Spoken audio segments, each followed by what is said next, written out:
Well, the border standoff between India and China has led to some increasing popular call for boycott of Chinese goods. Already, India was eyeing businesses leaving China post the tariff war with the US. The call for Atmanirbhar Bharat and for vocal for local have all only fed this popular demand to try and keep Chinese goods out. Hit them with the wallet, if not with the bullet, as an innovator teacher, Sonam Wangchu, has been saying. But how feasible is business without China? We're going to ask a series of top-notch guys in India Inc., starting with the auto industry. Joining me first is, of course, the grand old man of Indian manufacturing, RC Bhargava, the chairman, Maruti Suzuki. A little later, we're going to be joined by the two-wheeler head, Rajiv Bajaj, as well. But first, Mr. Bhargava, good morning, and thank you very much for patiently waiting by. Well, first up, this is the question, sir.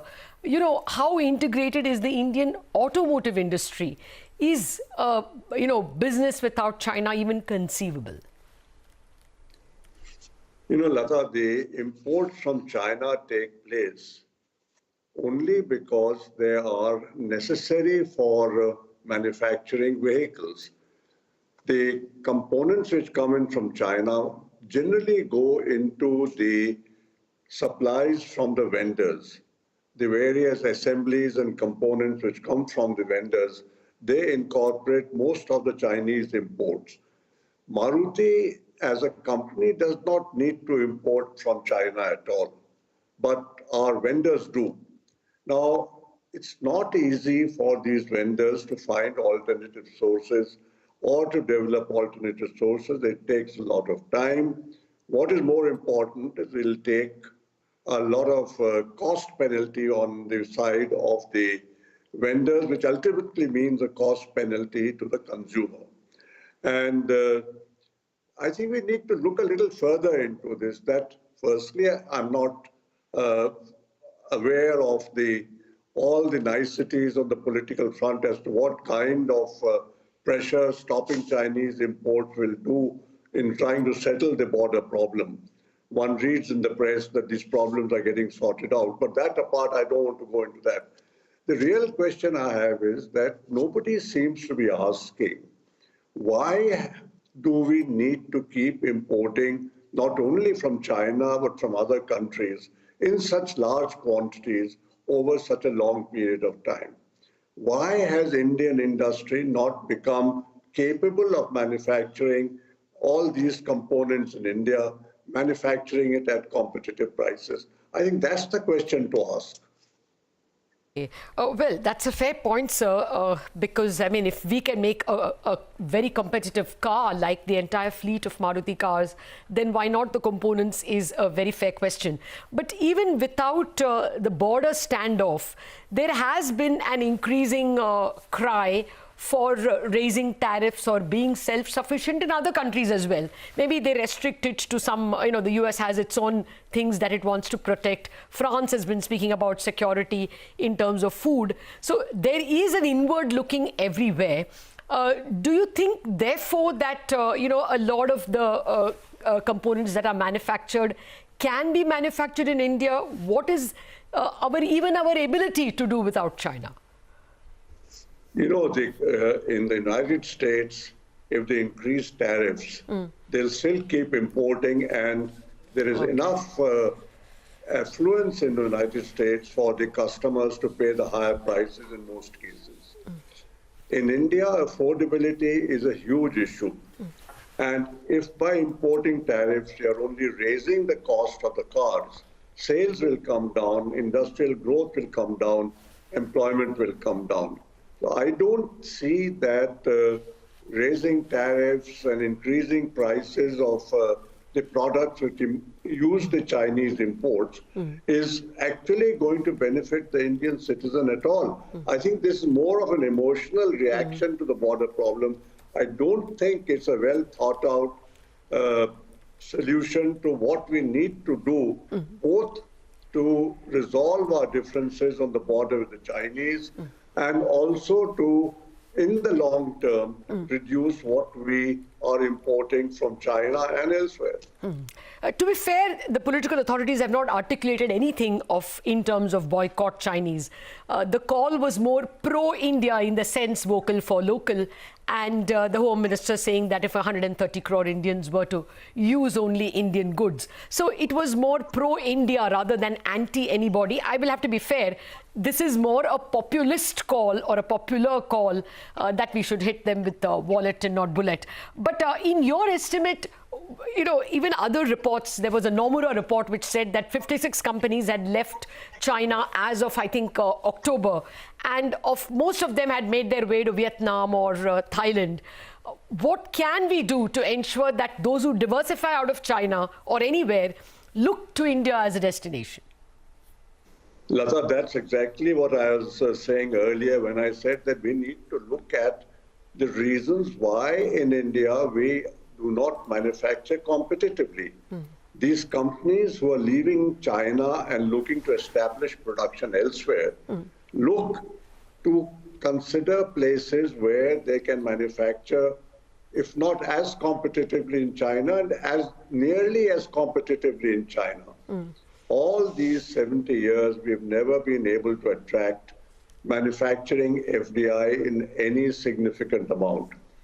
The Prime Minister has certainly made it infinitely easier to do business. But despite what he has done, the overall result is such that the foreign investment is still not coming into India in the manufacturing sector. And I think there's a lot of work which needs to be done to go into the root causes. Why is India not manufacturing competitively? You're best placed to say that, sir. You're best placed to say that because you are competitively making a car for decades now. And Maruti has made inroads into so many African countries. So you would be able to pinpoint the 1 or 2, 3 things that we can do to get Atmanirbhar in a positive sense and not in a negative sense of keeping someone out.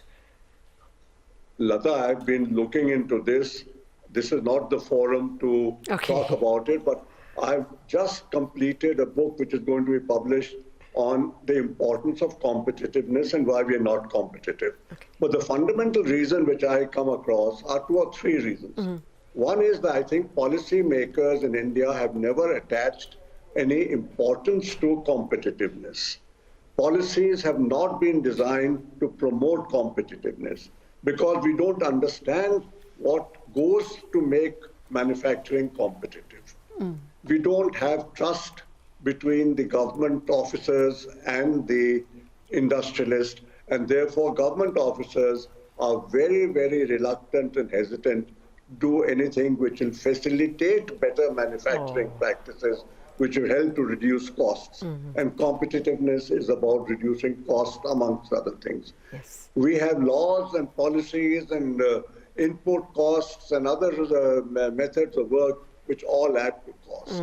We don't attach value to time. We think that whether a decision takes 1 month or 3 months or 6 months, it doesn't make a difference. It does. It makes you that much less competitive. Okay, that's a fair point, sir. And of course, we will get to... There are many other reasons. I mean, I have a whole bunch of reasons why we are not competitive. Okay. No, fair point. I'm sure your book will elucidate those points much better. But immediately, in terms of a low-hanging fruit, is there something that we can do? I mean, the whole world is caught in a bind over the coronavirus. The FTA, we walked out of the RCEP in the hope that, we can sign FTAs with countries. But now Vietnam has succeeded in signing one with EU. Is that one way, one route to go, one route to take? We can only take that route if we make sure that our costs of manufacturing in India can be competitive with those countries. If those countries have regulations and laws which allow them to manufacture at much lower cost, while in India our manufacturers are loaded with higher costs, then joining any FTA bloc will only hurt our manufacturers here. Fair point. You have to create a level playing field. Oh, yes.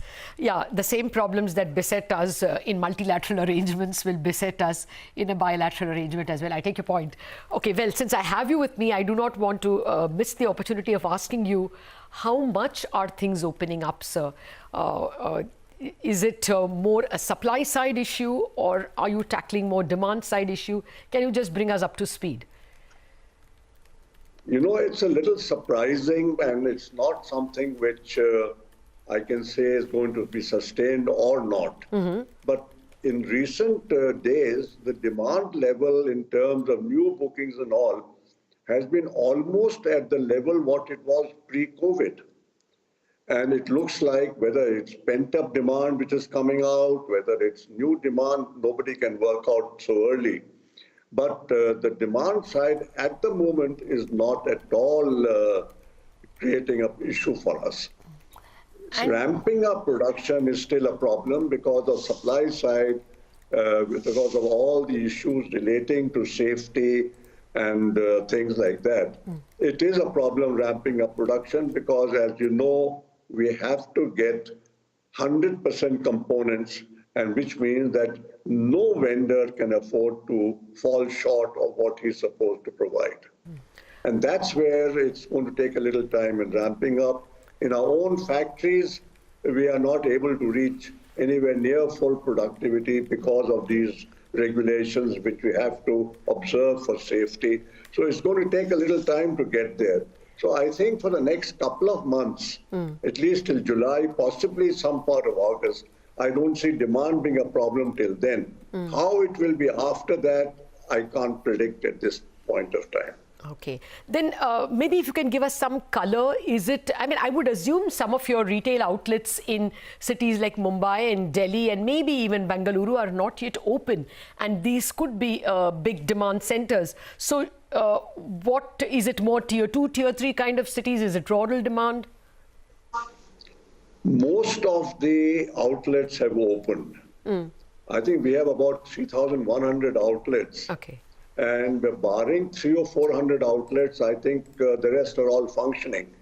And you have to remember that since the sale volumes are considerably lower than what the sales system is designed for, it's really not even necessary to open all the outlets because the volumes doesn't justify that. Okay. All right, Mr. Bhargava, it was a pleasure listening to you. Thank you very much for joining us in this very important chat, which perhaps puts paid to some bad ideas. The idea should not be thinking in terms of a boycott, but more in terms of beating people at the game and grabbing markets. That would be a better definition of Atmanirbhar. That's right. We have to play the game better. That's well put, sir. Thank you very much for joining us. Thank you. Bye-bye. Well, we have to take a break on that note, but we will continue with the special discussion, the boycott business without China discussion with other industrial magnates as well.